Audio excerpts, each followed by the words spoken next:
ekspresi yang dipakai di PC. Nah, ini langsung disambungkan ke komputer sehingga nanti kita bisa langsung ya merekam ke komputer. Ya, tapi sekarang dengan teknologi yang ada, ya rasanya eh, kita sudah tidak lagi menggunakan kabel, ya, tapi secara wireless sekarang sudah banyak digunakan di teknologi-teknologi yang ada sekarang. Nah, ini beberapa gambaran ya, ya terkait dengan apa namanya setup ya di laboratorium yang memiliki laboratorium biomekanik ya. Di sini bisa dilihat terus ada kamera ya yang diletakkan secara permanen karena memang kalau untuk analisis tiga dimensi itu kamera itu harus di setup permanen ya, dan memang nggak boleh bergerak ya karena nanti setelah kamera itu di setup di beberapa tempat seperti ini dilihat sebelah kiri atas ini ya, eh, itu dilakukan proses apa namanya kalibrasi ya. Nah, kita mengkalibrasi, memberikan informasi kepada sistem berapa volume ruangan yang dipakai untuk melakukan analisis. Nah, di tengahnya itu dipakai force plate namanya. Jadi nanti minggu depan setelah setelah UTS kita nanti coba ke laboratorium ya untuk melihat ya apa namanya alat-alat yang dipakai pada saat melakukan analisis gerak ya. Nah, ini ada eh, beberapa alat nanti juga yang kita pakai ya untuk mengukur kinetik ya, mengukur tenaga yang dikerahkan oleh seseorang pada saat nanti melakukan sebuah aktivitas ya. Jadi kalau di sini setupnya ini dalam rangka melakukan analisis kinematik ya, melakukan analisis kinematik berarti melakukan eh, analisis terhadap gerakan yang dilakukan oleh seseorang itu dia melakukan gerakan misalnya gerakan lurus ya nanti dilihat berapa besaran-besaran kinematikanya ya berapa kecepatan geraknya berapa akselerasinya mungkin kecepatan sudutnya dan lain-lain. Nah, kalau yang di sini laboratorium ini itu diukur kinetiknya gayanya ya jadi analisis itu kan eh, ada kinematika ada kinetik ini di dalam analisis gerak itu. Nah, ini contoh juga yang kemarin ya saya sudah tunjukkan kalau nggak salah ya, bagaimana kita bisa melihat dan mengukur berapa aktivitas kontraksi dari otot itu. Ini kebetulan saya pakai tab ya videonya nggak bisa diputar, eh, jadi nggak bisa diperlihatkan. Jadi setelah UTS kita lakukan apa namanya praktikum ya dengan beberapa alat yang nanti akan kita lihat ya. Saya akan memperlihatkan secara apa ini secara langsung ya teknologi apa yang bisa kita pakai dalam rangka melakukan analisis gerak di dalam olahraga. Ini sudah. eh, Nah, nanti yang kita akan lakukan ya contoh lain misalnya eh, untuk melakukan eh, memantau eh, apa namanya tenaga yang dikerahkan oleh seseorang nanti misalnya pada saat dia mengangkat itu berapa power yang dikerahkan ya pada saat orang melakukan eh, angkatan ya itu nanti bisa dipantau oleh alat yang namanya eh, linear encoder ada yang sifatnya eh, wire, masih menggunakan kabel, ada yang wireless menggunakan accelerometer. Nah, ini penting karena apa? Karena di dalam eh, latihan kekuatan misalnya, kalau biasanya kan kita apa namanya, melihat ya kekuatan maksimal seseorang sebagai dasar untuk mendapatkan data ya, data intensitas maksimal, dan data itu bisa dipakai sebagai acuan untuk membuat program latihan. Kalau dalam latihan kekuatan kan kita yang secara umum kan kita harus melihat data 1 RM, data one repetition maksimal dari seseorang. Bisa juga nanti kita uh, menggunakan theoretical 1 RM, ada juga multi repetition, artinya untuk melihat kekuatan maksimal itu kita bisa mengukurnya tanpa harus orang itu mengangkat 1 kali repetisi maksimal ya.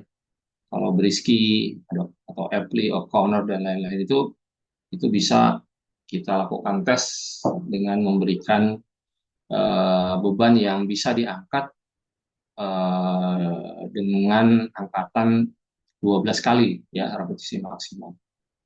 Nah, karena repetisinya banyak, berarti bebannya bisa lebih kecil, dan itu bisa apa namanya, secara secara praktek nanti di lapangannya atlet-atlet itu bisa mengangkat dengan teknik yang betul. Kalau beberapa cabang olahraga atau atlet-atlet yang masih apa namanya, masih belum ya, masih baru misalnya, atau cabang-cabang olahraga yang intensitas latihan kekuatan yang nggak terlalu tinggi ya, maka dalam apa, melakukan tes 1 RM ini sangat sangat apa, sangat beresiko ya. Ya, misalnya cabang olahraga apa, ya seperti saya dulu di bulu tangkis gitu ya. Ini sangat beresiko karena apa? Karena eh, ya dari sisi apa namanya, dari sisi pelaksanaan di apa, di lapangannya, mereka kan nggak terlalu apa namanya ya, beban yang diangkatnya kan itu nggak terlalu besar ya, karena yang digerakkan itu sebuah raket, dan raket itu nanti akan apa namanya, di eh, apa apa ya namanya, eh, berbenturan dengan shuttlecock yang ringan juga, sehingga untuk latihan-latihan yang apa sifatnya mau generate apa, force atau tenaga yang besar itu nggak terlalu signifikan, sehingga dulu saya mengambil ya, mendata angkatan maksimal atlet itu menggunakan multi reps ya, yang disampaikan oleh Brisky, O'Connor dan lain-lain. Nah, ada juga teori yang terbaru yang disampaikan beberapa ahli, dan ini menjadi buah bibir ya sekarang di dalam latihan kekuatan. Ada teori yang disebut VBT, Velocity Based Training ya. Nah, ini dia beranggapan bahwa kalau kita mau melakukan latihan kekuatan, tujuan latihan kekuatan itu nggak cuma intensitas latihannya yang diperhatikan, tapi juga kecepatan angkatan. Nah, ini kan agak sulit ya kalau ini saya bicara implementasi ya, implementasi dari apa namanya, analisis teknik eh, di latihan kekuatan ya. Jadi nggak cuma apa namanya, intensitas latihan berdasarkan berapa sih beban maksimal yang bisa diangkat ya, sebagai intensitas 100%-nya, tapi juga kecepatan angkatannya itu mempengaruhi apa namanya, mempengaruhi hasil dari latihan kekuatan. Nah, salah satu penelitian yang dilakukan untuk melihat bahwa eh, kecepatan angkatan itu memiliki apa namanya, memiliki faktor penting dalam rangka eh, apa namanya, mencapai tujuan latihan dan latihan kekuatan, itu dilakukan oleh, dan ini biasanya kan kita kalau mau apa, mau menyusun program latihan kekuatan misalnya ya, itu kita harus mengambil data 1 RM ya.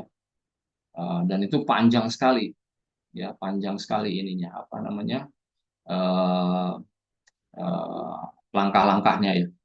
mulai dari dia harus melakukan general warming up, terus kemudian specific warming up-nya, misalnya dia harus mengangkat misalnya apa namanya dengan angkatan yang ringan 15 sampai 20 repetisi, terus kemudian istirahat 2 menit, ditambah lagi bebannya ya yang dia kira-kira bisa mengangkat 10 repetisi sampai dia hanya bisa mengangkat 1 kali repetisi maksimal. Ya kalau misalnya di sini 1 kali repetisi maksimalnya dia bisa mengangkat 155, ya itulah angkatan maksimalnya.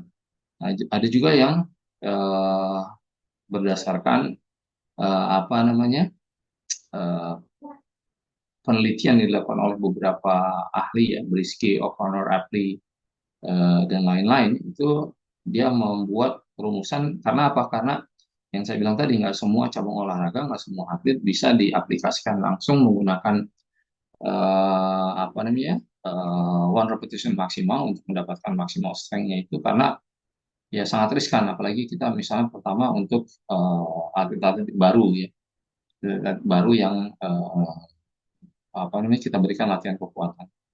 Itu cabang-cabang olahraga yang eh, intensitas latihan kekuatannya itu nggak terlalu besar. Ya. Saya bilang tadi bulu tangkis misalnya, ya, dan lain-lain. Atau orang-orang awam ya, orang-orang biasa yang hanya mencari kebugaran, terus masuk ke gym, terus kita mau membuat program latihan, kita ambil maksimal loadnya menggunakan one repetition maksimal. Nah, ini nggak apa namanya sangat beresiko ya. Jadi jangan-jangan nanti hari itu dia bisa latihan karena dipaksa untuk angkat beban yang terlalu berat, ya mungkin kawan-kawan juga udah pernah ngerasain gitu ya. Udah lama nggak latihan, terus kita latihan ke gym gitu, ya kita sedikit paksa dan angkatannya eh, banyak gitu kan.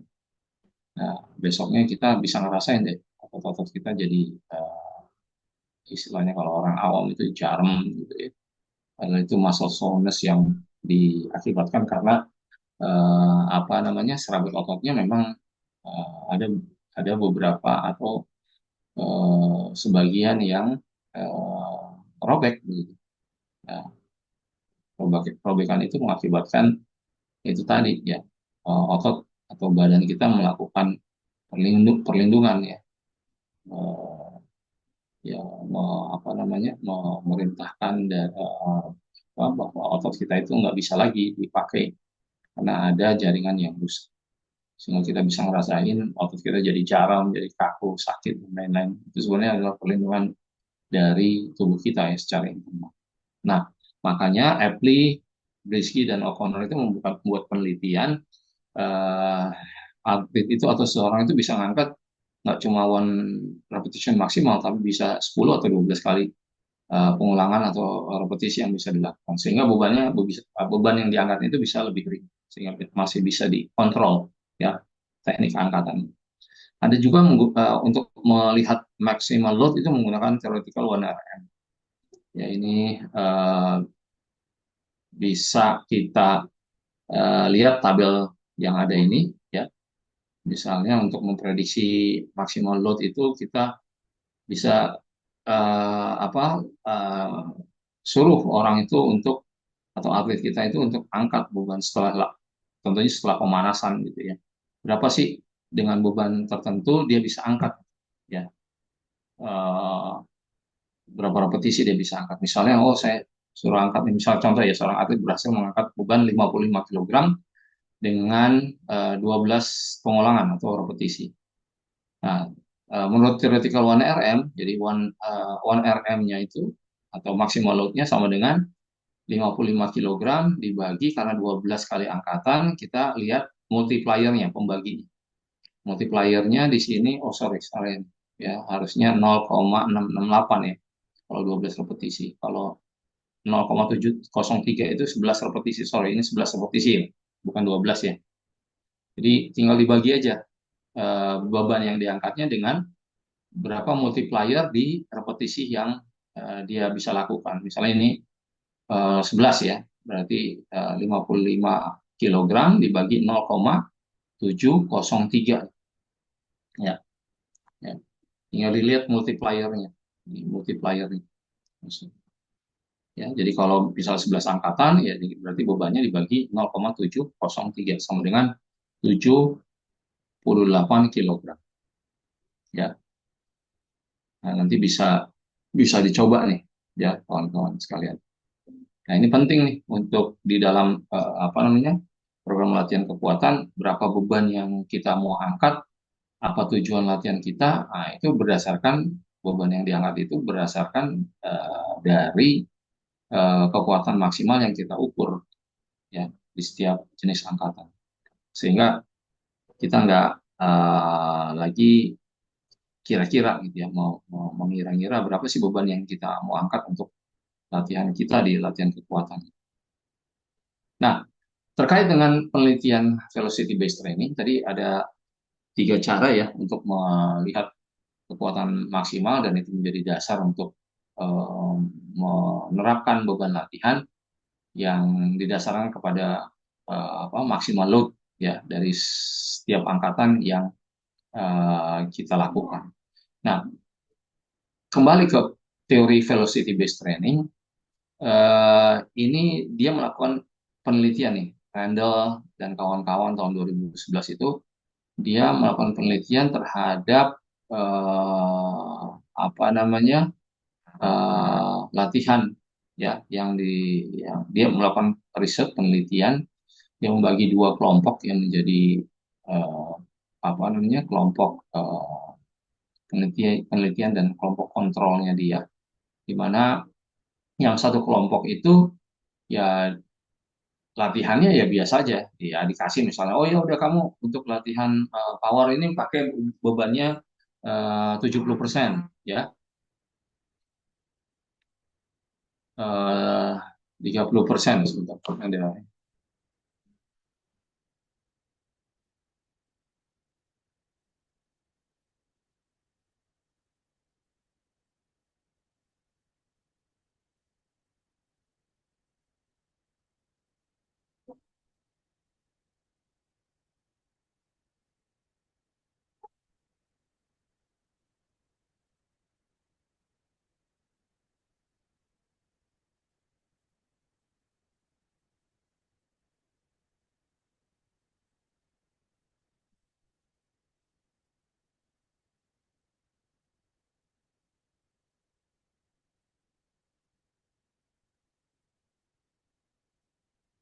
Sebentar.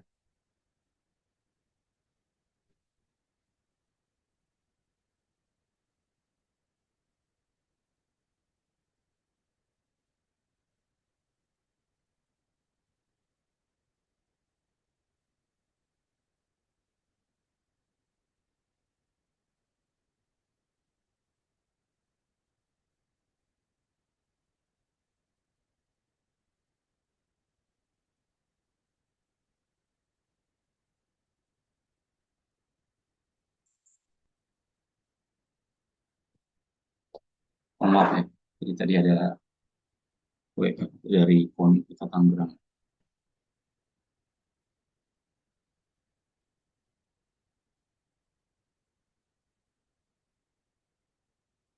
Oke, nah ini penelitian yang dilakukan tadi oleh Randall dan kawan-kawan itu membandingkan ya dua kelompok latihan, yang satu latihan itu ya eh, diberikan intensitas intensitas latihan berdasarkan apa namanya maksimal load masing-masing ya, yang non feedback ini, yang satu kelompok feedback grup ini, grup yang diberikan feedback artinya grup ini selain diberikan beban latihan yang sesuai untuk peningkatan power nih terutama nih ya.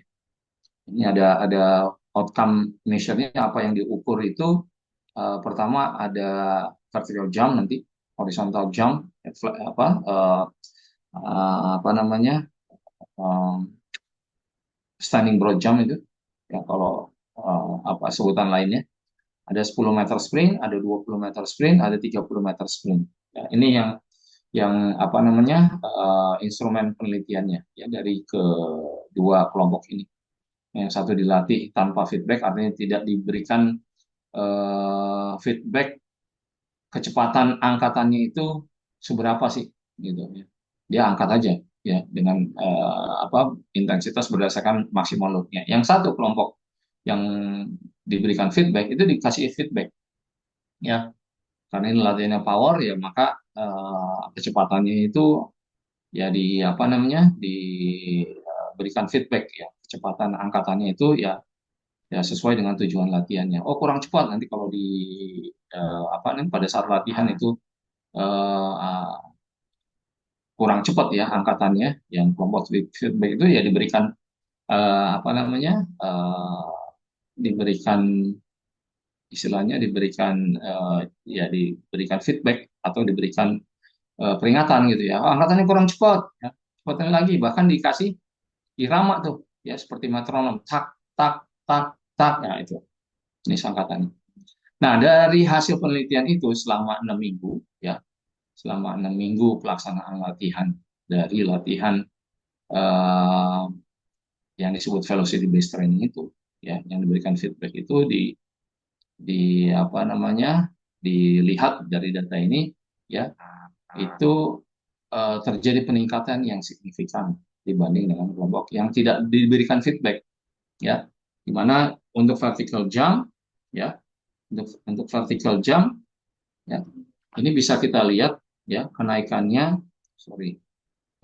itu eh, ya 4,6% ya, meningkat di kelompok feedback ya, di vertical jump. Terus yang non feedback itu naik tapi kenaikannya hanya 2,8%. Di horizontal jump atau apa namanya eh, standing broad jump ya,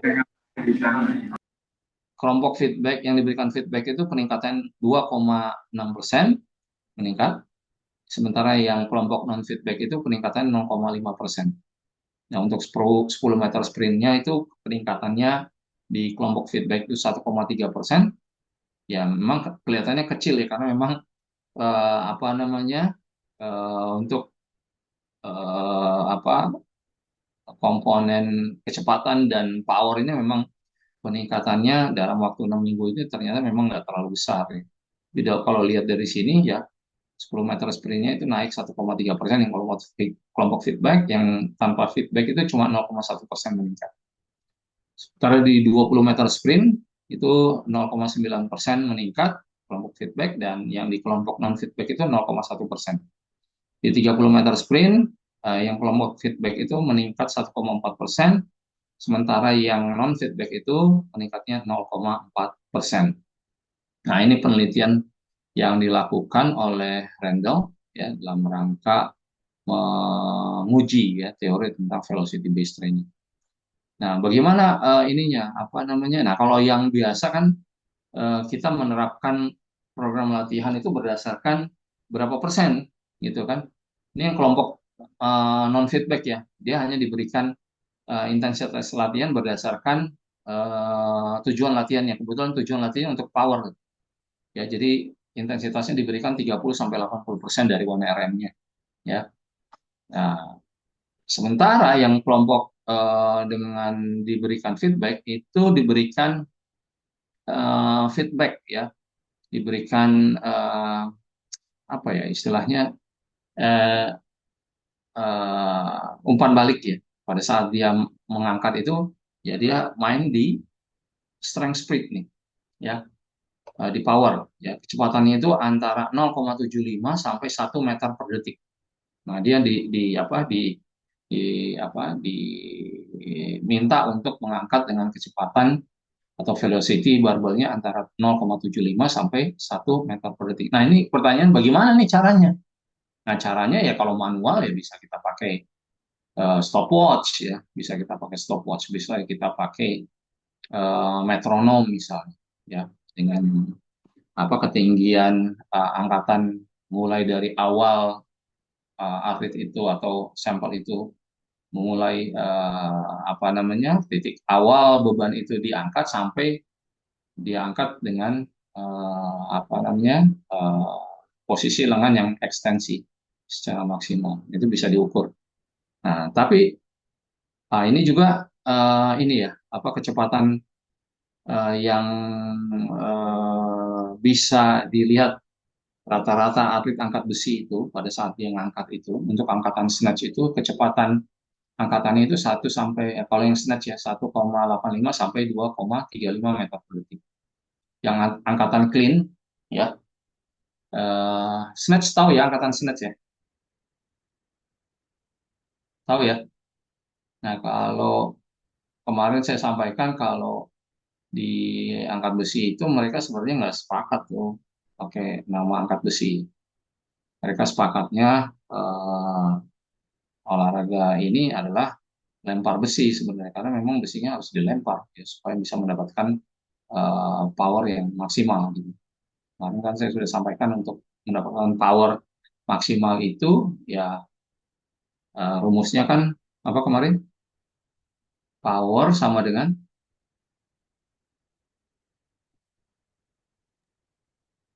power sama dengan power sama dengan force kali Force. dengan kecepatan rata-rata. Ya, makanya eh, faktor kecepatan rata-rata velocity ini penting ya.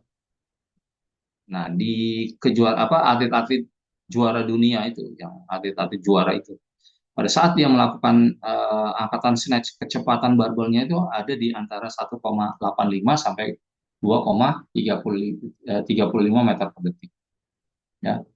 Nah, jadi kalau kecepatannya kurang dari ini ya dia nggak akan mampu tuh untuk bisa mengangkat angkatan snatch dengan sempurna. Begitu juga di clean ya, di angkatan clean ya kecepatan rata-ratanya itu 1,45 sampai 1,85 meter per detik.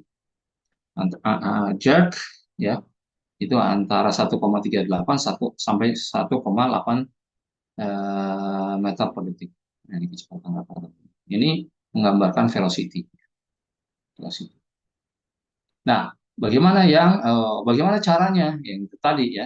eh, yang bisa dilakukan misalnya secara manual menggunakan stopwatch yang pertama. Yang kedua menggunakan video analisis dengan teknik dua dimensi. Ya, ini nanti yang kita akan apa namanya coba nih. Terus menggunakan motion analysis tiga dimensi atau menggunakan sensor, transducer atau accelerometer dan lain-lain. Nah ini yang biasa dipakai di apa namanya di aplikasi metode teori velocity based training teori VBT, velocity based training, itu menggunakan sensor-sensor ini. Ya, ada yang manual yang menggunakan tali. Ya, ini yang saya pakai ini dari Chrono Jump. Ini yang saya pakai Chrono Jump, dia pakai tali. Ya. Nanti bisa mengukur berapa sih kecepatan angkatannya. Ya, karena sesuai dengan teori VBT tadi ya, bahwa setiap angkatan itu, setiap tujuan latihan itu punya apa namanya kecepatan angkatan yang berbeda-beda. Ya, contoh misalnya tadi mana ya? Nah, ini ya tadi ya. Misalnya maksimal strength itu pasti karena angkatannya apa namanya berat ya, intensitasnya tinggi, maka kecepatan angkatannya itu nggak bisa tinggi-tinggi gitu. Ya, antara 0 sampai 0,35 meter per detik ya. Karena untuk maksimal strength ini kan teorinya nanti angkatannya itu antara 90 sampai 100% ya dari 1 RM itu. Ya. Circle strength ini apa reactive strength ya pada saat orang ini nanti mau latihan start apa segala macam. Nah ini latihannya beban apa kecepatannya antara 0,35 sampai 0,75. Sementara untuk power strength speed ya latihannya beban apa barbelnya itu harus diangkat dengan kecepatan atau velocity 0,75 sampai ya. Sementara untuk starting strength yang maksimal speed ya untuk kecepatan maksimal ya latihannya itu ada di atas velocity-nya 1,5 ini 1,5 meter per detik. Nah, kembali lagi ya untuk mengukur itu ya kita membutuhkan alat ya. Jadi nanti setelah UTS ya, nanti kita akan lihat bagaimana ya terutama yang ini ya yang saya punya ya, yang dari apa Chrono Jump ini. Nanti bagaimana kita bisa melihat power dari angkatan seseorang ya, terus ketinggian barbel ya, pada saat diangkat, terus lagi nanti apa namanya, ya tadi ya velocity dari angkatannya, berapa bebannya setiap repetisi. Nah, itu nanti kita bisa bisa lihat ya menggunakan alat ini. Atau juga kalau hanya sekedar melihat berapa velocity-nya, nanti ada aplikasi ya. Aplikasinya itu nanti bisa di-download ya. Kemarin saya udah sampaikan mungkin dari awal ya.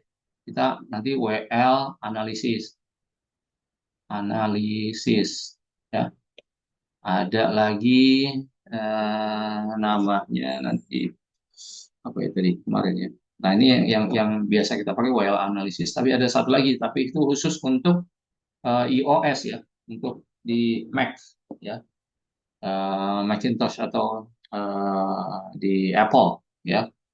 Nah, itu ada lagi program yang memang khusus untuk program itu. Nanti kita akan apa? Akan coba ya.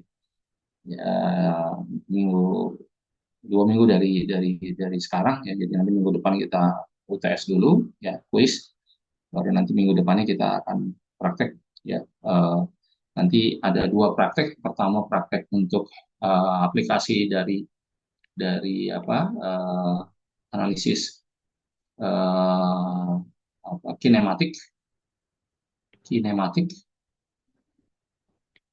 Yang kedua nanti kita akan praktek terkait dengan uh, kinetik. Ya, kinetik itu yang mengukur gaya, ya. Mengukur gaya yang terjadi pada saat orang orang melakukan gerakan itu, termasuk nanti menggunakan alat linear encoder ini, ya, pada saat kita latihan nanti. Nah, dengan alat ya, ini kebetulan ya, kenapa saya pakai tadi chrono jam, kebetulan tahun 2005 itu ya sebelumnya memang sudah mempelajari ya, beberapa teknologi, beberapa alat yang eh, dibuat untuk mengukur apa namanya variabel-variabel yang ada di latihan VBT ya. Banyak sekali, tapi memang yang lain itu seperti yang dilihat di sini di alat-alat ini mahal sekali yang ini, beberapa alat ini. Sebentar,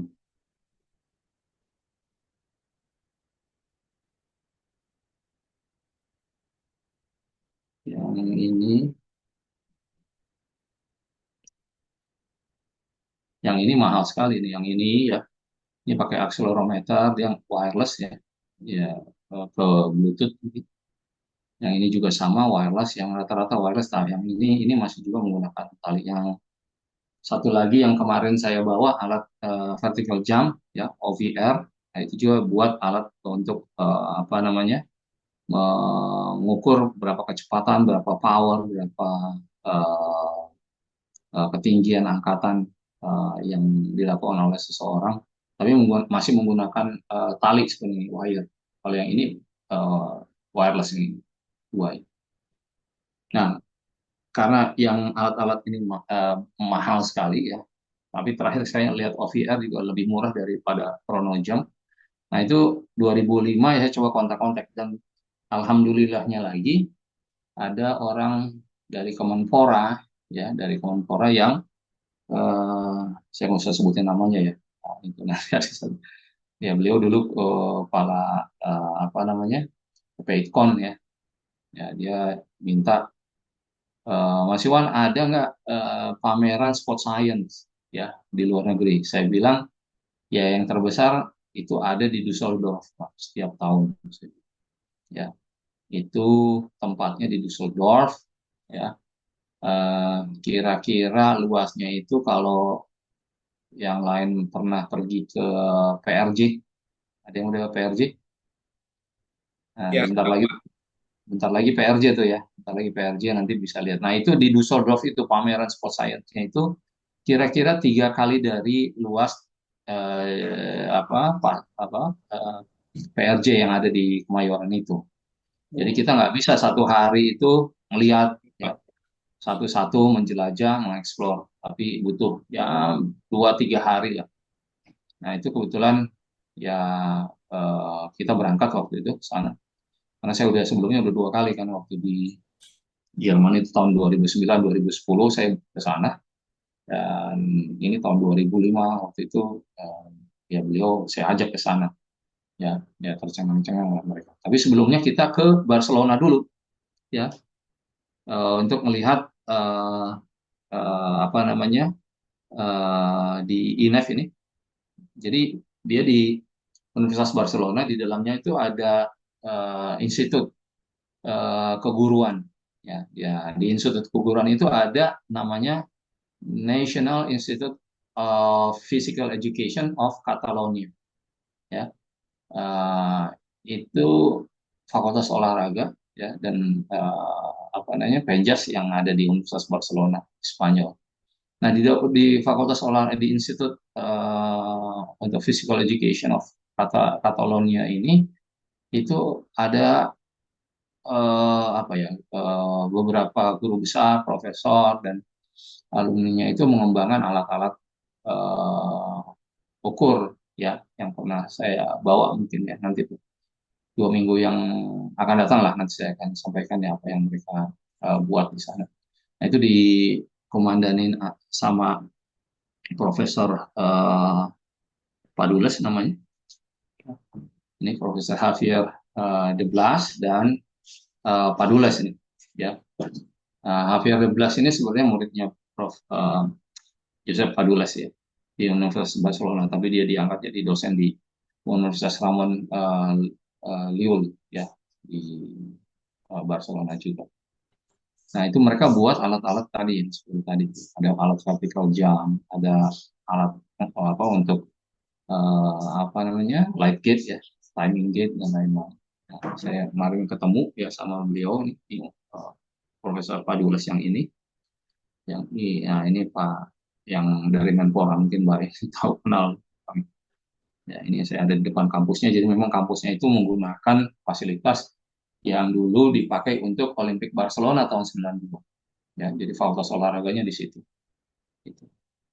Nah, itu alatnya tadi, yang linear encoder yang untuk mengukur besaran kinetics, ya, pada saat orang mengangkat beban misalnya seperti ini, ya, squat ini. Nah, ini alatnya dipasang di sini, dan ini ada tali yang di attach di apa di apa di tempel, ya, nanti diikat di barbelnya ini.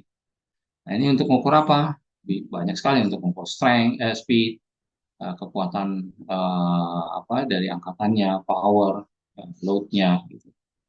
Terus analisisnya itu nanti bisa melihat profil tenaga, force, velocity, power, dan beban yang diambil. Dan bisa melakukan evaluasi latihan, membandingkan dengan atlet lain, ya, data-datanya, karena memang grafiknya itu luar biasa, ya, yang apa namanya, bisa nanti juga bisa menghitung ONRM. Nah, ini maksimal load, gitu. Jadi kita nggak usah apa namanya melakukan tes ONRM, ya. Nah, nanti kita bisa lihat datanya itu, dan kita bisa mengetahui berapa beban maksimal atau nilai dari ONRM. Terus data dan gambar dapat diekspor, ya. Ini contohnya misalnya seperti ini. Nah, ini alatnya, ya, tampilan hardware-nya. Ini apa, linear encodernya. Terus nanti dihubungkan ke Chronopeak namanya. Karena ini kan sebenarnya analog, ya. Analog, ya, data analog itu nanti dimasukkan ke sini untuk eh, apa namanya, didigitalisasi, sehingga nanti akan bisa berkomunikasi dengan komputer, dan komputer akan menampilkan datanya. Nah, ini nanti kawan-kawan boleh ini, ya, kita nanti pakai alat-alat dari Chronojam, softwarenya itu gratis, ya, jadi bisa di-download di www.chronojam.org, www, ya, chronojam.org, ya. Silakan, ya, nanti nanti ada beberapa alat kan soalnya, ya. Jadi kalau nanti cuma pakai satu komputer, satu laptop, nanti agak apa ya, agak lama nanti. Ya, paling enggak nanti ada 4 laptop lah yang sudah diinstal software Chronojam ini, karena nanti ada 4 alat yang nanti akan kita pakai untuk praktek, ya, di 2 minggu yang akan datang. Nah, ini tampilan apa softwarenya. Jadi nanti kalau kita mau tes vertical jump, ya, dengan jumping mat-nya, nah, kita tinggal klik ini, ya. Terus nanti kalau untuk light gate, Ya, menunya nanti kita klik yang ini, kita nanti akan masuk ke menu untuk live kit. Nah, ini untuk apa namanya, linear encoder ya, untuk mengukur kecepatan angkatan, power dari angkatan dan lain-lain. Ini bisa menggunakan ini ya. Nah, ini yang untuk force sensor ya. Force sensor itu eh, ya sama seperti dinamometer, misalnya untuk mengukur kekuatan back, otot-otot back, otot-otot leg ya. Dari ininya itu menggunakan sensor apa namanya? Sensor power meter ini ya. Ini ada macam-macam lagi ya, yang bisa nanti kita akan coba. Nah, dari data itu misalnya ya, ini saya coba di platnas seperti ini, Jonathan, Ginting. Nah, ini kita ambil data mereka ya, dengan beban tertentu ya di beberapa angkatan, contohnya ya, pada saat dia bench press, pada saat dia squat. Ya, ini kita sambungin alatnya, ini saya apa namanya, saya aktifkan softwarenya. Nah, dari data itu kita bisa dapat grafik seperti ini. Ya, ini data Jonathan Christian pada saat dia bench press tadi. Ya, berapa misalnya data apa? Data average powernya yang merah ini, average powernya yang ini. Ya, ini average power. Berapa cepat apa power rata-rata pada saat dia ngangkat 12 repetisi nih. Ya, 12 repetisi.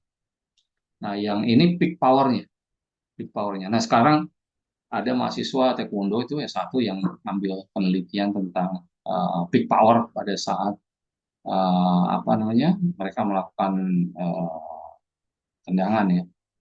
Nah, nanti diukur peak powernya pada instrumen, salah satu instrumennya itu vertical jump. Nah, vertical jump itu mau apa, mau mendapatkan data peak powernya. Nah, nanti apa dikomparasi dengan peak power pada saat dia melakukan tendangan ya. Gimana ininya apa sama apa enggak gitu ya, ataupun kalau nggak sama berapa ininya selisihnya. Nah, selisih itu nanti yang akan jadi pembahasan kenapa kok di apa namanya, di tes vertical jamnya misalnya peak powernya sekian gitu ya, misalnya 75, pada saat tendang itu cuma 50. Nah, berarti kan ada yang miss, ada yang hilang nih. Nah, hilangnya itu karena apa? Bisa dicari misalnya dari sisi tekniknya apakah betul gitu kan. Dan yang lain-lain ya. Nah, ini yang hijau ini adalah range dari apa angkatannya ya. Jadi angkatannya eh, ketinggian angkatan barbelnya ya. Ini bisa dilihat kalau di sini ini kan yang ini range-nya ya, berapa sentimeter. Nah, ini rata-rata dia ada di atas 80 sentimeter ya, angkatannya. Terus kemudian ada time to peak power. Jadi hubungan antara waktu dan peak power nih. Ya, ini power nih.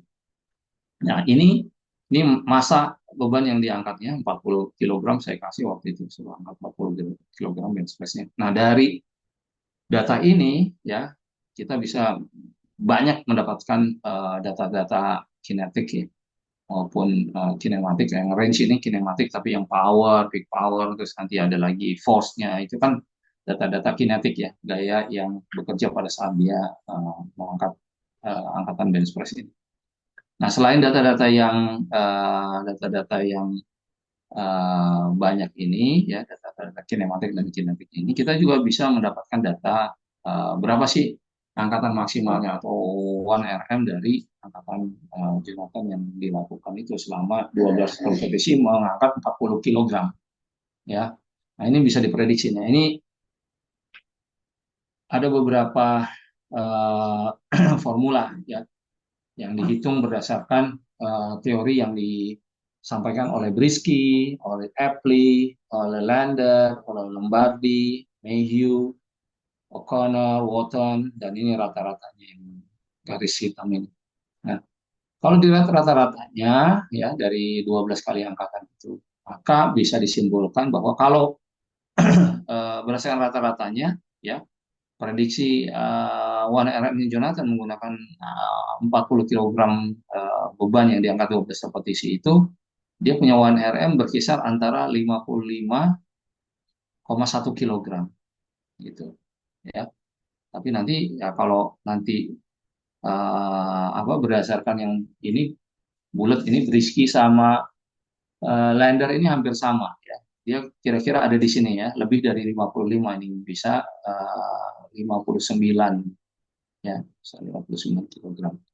Nah, ini ya data-data ini itu bisa didapatkan kalau kita memang menggunakan alat bantu tools ya, untuk bisa melihat besaran kinematik maupun besaran kinetik ya. Kalau yang eh, apa namanya beban ini berapa kilogram ini kan kinetik ya, force ya, ini massa, ini mass ya, dan ini jumlah repetisinya.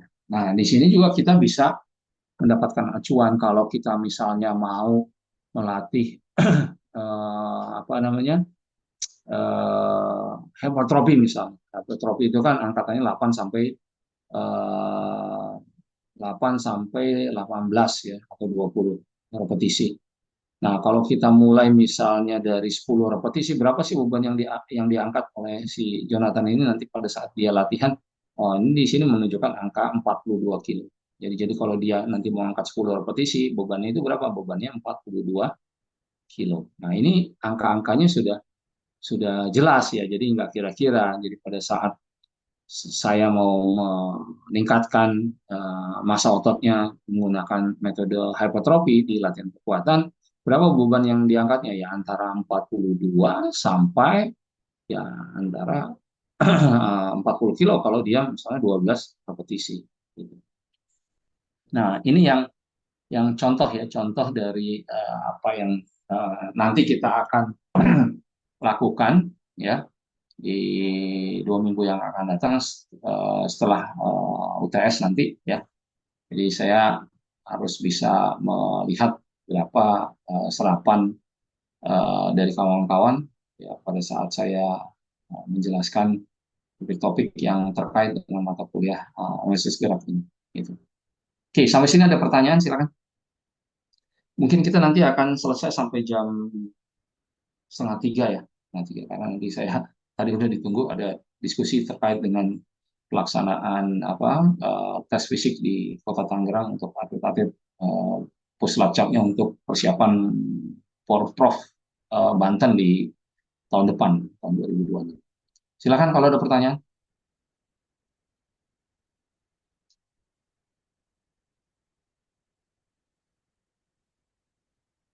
Ada pertanyaan? Izin bertanya Pak, Ya, terkait silakan. pelaksanaan UTS, nanti itu kita hadir ke kampus atau via online ya Pak? Ya, mangga, silakan. Kalau online kan, kan saya bilang tadi pelaksanaannya kan online ya.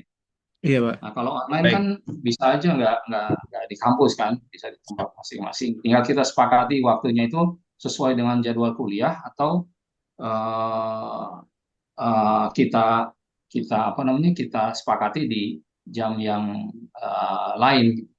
Baik Silakan Pak. aja. Baik Pak. Jadi saya kan harus harus buat apa penjadwalannya di sistem itu ya. Karena nanti saya akan buat misalnya kalau kita sepakat misalnya kalau kuliah kan jam jam apa jam 10 ya. Jam 10 ya biasanya kita ya. Biasanya jam Jam 13.00. satu 13 jam 1 sore yang Jam jam 10 13. yang ya jam 13 misalnya sampai jam 14.50 misalnya gitu kan atau sampai jam 15 lah misalnya jam 13 sampai jam 15 misalnya 2 jam ya itu nanti di sistem saya batasi itu gitu sehingga nanti kalau kawan-kawan ngerjain di di luar jadwal itu ya nggak akan bisa ya.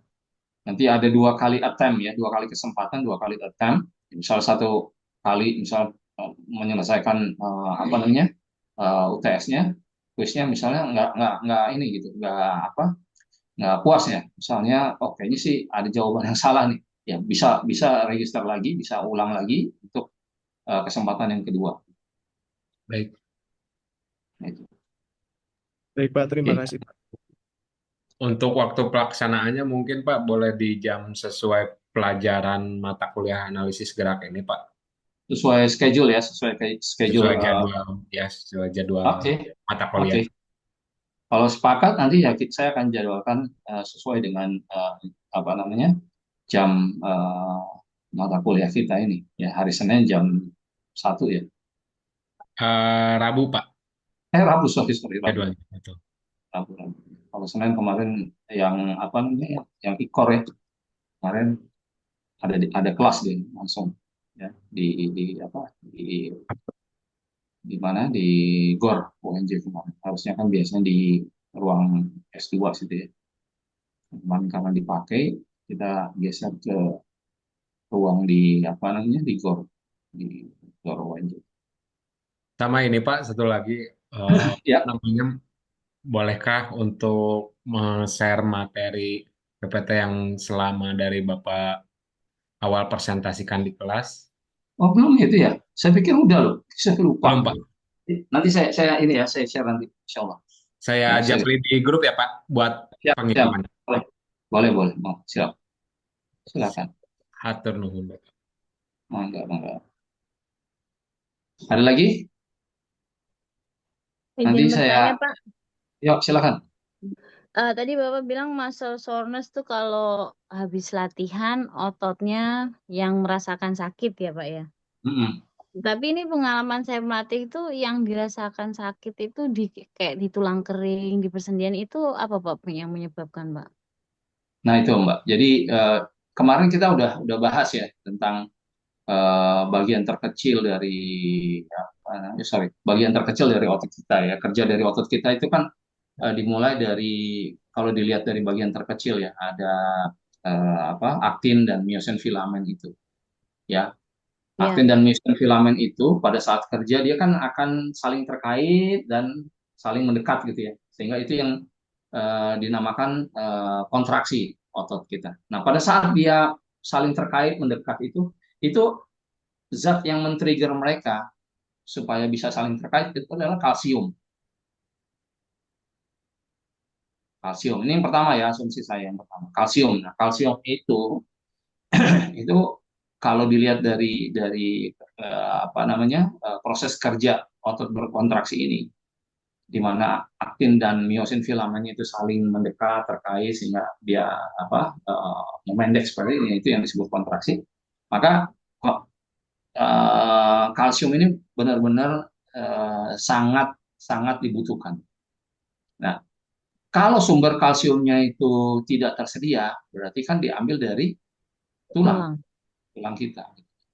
Nah, saya Hmm. khawatir sumber kalsiumnya nggak cukup. Ya. Berarti Pak selama ini Uh, sumber apa namanya? Sumber kalsium yang ada di tulang itu adalah cadangan. ya Bukan, cadangan, bukan yang selalu dipakai nggak. Ya, apa namanya pada saat otot kontraksi, ya ya gitu. betul. Ya. Nah, ini kadang-kadang kan atlet-atlet kita kan makannya kan apa ya?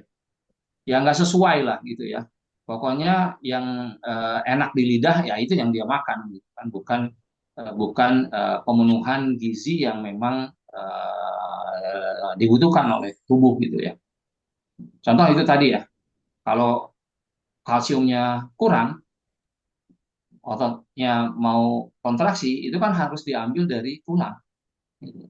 Ya nggak?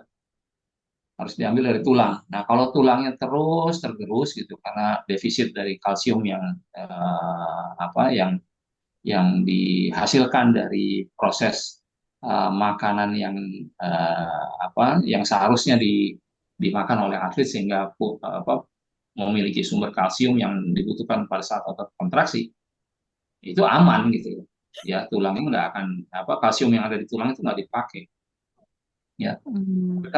karena kurang ya akibatnya terus dipakai Ambil tuh dari tulang. di tulang akhirnya terjadi apa osteoporosis tiba-tiba oh nggak Hmm. ada apa-apa kok retak tulangnya ini terjadi Ya, sama ya, ya. sama ini ya sama salah satu lah saya nggak sebutin namanya ya waktu saya di PBSI itu. Nah tiba-tiba latihan kok dia nyeri gitu kakinya di pergelangan kaki di apa di tulang eh, meta metatarsalnya ya saya curiga di masas nggak sembuh-sembuh ya di terapi nggak sembuh-sembuh akhirnya disuruh MRI. Nah, di MRI ya metatarsal 3-4-nya itu retak, retak. Ya. Nah, itu banyak sekali kejadian-kejadian seperti ini. Nah, itu yang akhirnya ya itu ada yang di tibia sakitnya tadi disampaikan. Ada yang di tempat-tempat lain yang memang ya pada saat itu apa namanya? Tulangnya memang sudah apa namanya? Terjadi osteoporosis ya. Nah, Adakah itu treatment khusus Pak untuk mencegah itu Pak? ya sumber-sumber kalsiumnya harus di apa? Tambah. Eh, harus Nutrisinya saja dipenuhi. berarti Pak. Iya, nutrisinya ya, Kalau nutrisi dari massas itu nggak membantu ya Pak ya berarti. nggak bantu loh. Nggak bantu. Makanya tolong coba nanti di apa? Di ronsen lah paling enggak ya untuk melihat tulangnya itu ya masih bagus atau enggak gitu atau sudah memang terjadi osteoporosis gitu ya. Nanti Hmm. lihat. Nah, kalau itu nanti latihannya ya dikurangi dulu ya kebutuhan kalsiumnya dipenuhi supaya nanti bisa di apa namanya diperbaiki gitu ya kerusakan Hmm. dari apa osteoporosis yang terjadi itu. Kalau zat yang lain kan kalau kontraksi tadi kalsium ya. Tapi pada saat otot relaksasi kembali ke semula itu dibutuhkan zat yang namanya ATP, adenosine triphosphate. Nah, kalau ATP ini itu banyak ya dari karbohidrat. Kalau nggak dari karbohidrat nggak ada, ya diambil dari lemak. Kalau lemaknya nggak cukup, diambil dari protein yang ada di otot. Nah, kalau kalsium itu ya udah gitu, nggak ada alternatif. Kalau kurang, ya diambil dari cadangan yang ada di tulang. Kalau ATP, ya itu alternatifnya banyak. Ya pertama yang diolah dulu ya sumber-sumber karbohidrat yang apa sumber-sumber pembentuk ATP yang berasal dari karbohidrat. Ya dari nasi, dari pasta, dari roti yang kita makan. Kalau ini nggak cukup, diambil dari lemak yang ada di dalam tubuh kita. Kalau lemaknya habis, diambil dari protein yang ada di otot kita.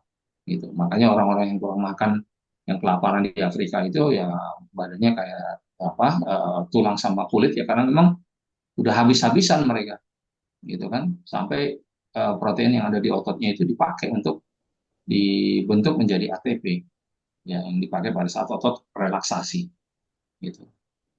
Nah, ini makanya apa namanya? Tolong nanti di apa? Dicek aja tuh, Mbak Mbak Lucy, Ya. ya. Di Kalau misalnya cuman hanya 1 minggu durasinya Pak, dia hanya merasakan sakit setelah latihan hanya 1 minggu, 2 minggu habis itu oh hilang. Itu apa Pak yang menyebabkan? ya bisa bisa aja misalnya terjadi stres juga di tulangnya ya. Misalnya latihan-latihan beban misalnya yang menggunakan intensitas yang tinggi itu kan ada stres ya terhadap tulangnya, tekanan ke tulangnya itu. Nah, nanti itu kalau kita belajar di apa di biomekanik itu ada perhitungannya tuh ya. Setiap tulang itu punya punya koefisiensi ya maksimal berapa sih tekanan yang bisa di apa diatasi ya oleh tulang tertentu. Memang makin besar diameter apa penampang sebuah tulang sama seperti otot ya makin besar juga ya apa koefisiensi dari apa tekanan yang bisa di ini bisa diterima gitu ya oleh tulang itu. Nah, biasanya ada tekanan itu yang mengakibatkan stres di apa di tulang kita. Eh, Memang itu terjadinya di apa di bagian osteoblas ya, bagian pertumbuhan di ujung tulang tulang kita itu karena Ya sarafnya kan betul. ada di situ semua. Saraf Oh. saraf tulang itu ada di situ semua. Tapi nanti kalau dia dengan stres yang begitu tinggi itu nanti akan juga ngerasa ke seluruh tulang yang ada di apa di alat geraknya dia juga gitu. Nah, Hmm. makanya kalau terlalu banyak stres ya apalagi anak-anak itu masih masih bertumbuh gitu ya, masih punya masa tumbuh yang apa namanya? Yang bisa anak-anak itu bisa tumbuh. Nah, itu kan lapisan osteoblas itu yang apa? Membuat anak-anak itu tulangnya bisa bisa bisa panjang gitu ya, bisa tumbuh. Nah, kalau lapisan osteoblasnya itu rusak, ya itu yang akan menghambat ya awal-awalnya ya rasa rasa sakit itu yang nanti akan timbul dulu ya. Karena kan makin makin lama nanti akan mengikis ya bagian osteoblas itu. Kalau itu rusak, terkikis berarti tinggal tulang sama tulang tuh ketemu. Nah, kalau tulang sama tulang ketemu ya itu akan mengakibatkan rasa nyeri itu. Karena apa? Sarafnya langsung tertekan ya secara langsung oleh tulang yang lain gitu. Baik. Gitu ya, Pak. Baik, Pak. Jadi Izin Pak, walaupun sebelum misalnya di treatment massas kah atau ice bath kah, tetap aja ya Pak ya itu. Nggak, Bukan iya kan enggak pengalaman ini. pengalaman lalu sih kan begitu kan. Anak-anak itu Iya, di massage tiba-tiba sakit lagi ya karena bukan iya. bukan sumbernya di situ gitu. Ya. Hmm, baik Pak. Terima kasih Pak. Oke. Yang lain?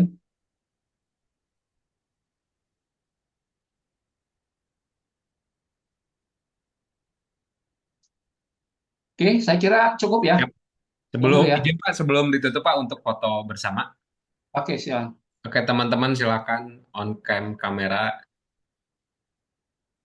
Kita hitung ya. 3, 2, 1. Oke. Terima kasih Bapak untuk Oke, waktu yang sama-sama. sharing. Nugraha. Ya, yang Terima lain kasih juga Bapak. sama-sama. Ya, sampai ketemu minggu depan ya. Kita Siap.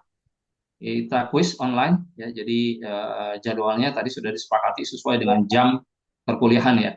Hari Rabu jam 1 siang sampai jam ya 2 jam lah supaya nanti bisa apa namanya? Bisa mengulang ya karena ada kesempatan 2 kali kawan-kawan bisa 2 kali attempt ya untuk melaksanakan UTS minggu depan. Saya pikir demikian ya. Terima kasih. Selamat siang. Iya, Pak. Assalamualaikum warahmatullahi wabarakatuh. Waalaikumsalam warahmatullahi wabarakatuh. Waalaikumsalam warahmatullahi